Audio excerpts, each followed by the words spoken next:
Indore PFI पर कार्रवाई के बाद में इंदौर पुलिस के इंटेलिजेंस विंग के प्रमुख रजत सकलेचा ने पीएफआई के कार्यकर्ताओं के खिलाफ लगातार कार्रवाई जारी रहने के दिए संकेत। 75 से अधिक कार्यकर्ताओं को किया जाएगा चिन्हित। बैन लगने के बाद में इन कार्यकर्ताओं की भूमिका की जांच के लिए इन कार्यकर्ताओं को किया गया है चिन्हित।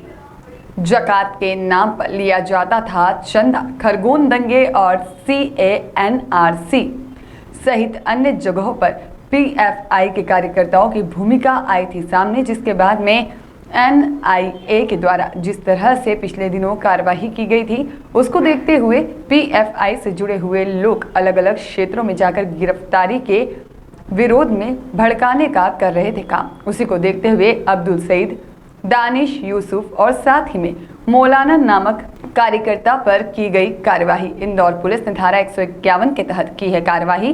पकड़े गए आरोपियों के केरल कनेक्शन को भी खंगालने में जुटी है पुलिस। जैसा कि सबको विदित है, 22 तारीख को NIA के द्वारा कार्रवाई की गई थी, जिसमें कि जो स्टेट फंक्शनरी हैं पीएफआई के, उनके विरुद्ध उनके द्वारा कानूनी कार्रवाई की गई है।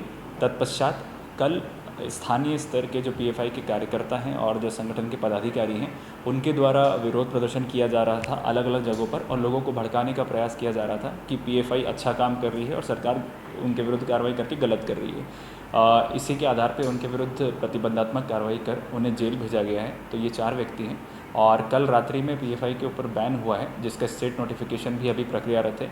जैसे ही वो हमें प्राप्त होता है अग्रिम कार्रवाई की जाएगी। तो जैसा कि सभी जांच एजेंसियों ने पाया है इसमें कि अलग अलग जगहों पर इनके सम्मेलन हुआ करते थे, केरल से लेकर राजस्थान, बिहार, झारखंड, अलग अलग जगह, और पूरे राज्य और देश भर से लोग वहाँ पर जाके उन सम्मेलनों में शामिल होते थे।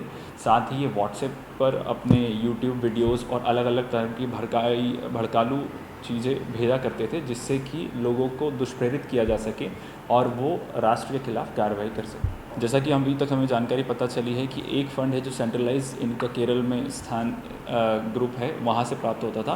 साथ ही स्थानीय स्तर पर ज़कात के रूप में जो पैसा होता है या अन्य कोई और आदमी अगर दान देना चाहता है तो उसको समझाते थे कि इनका संगठन अच्छी कार्रवाई कर रहा है, इसलिए वो इनको दान दिया जाए।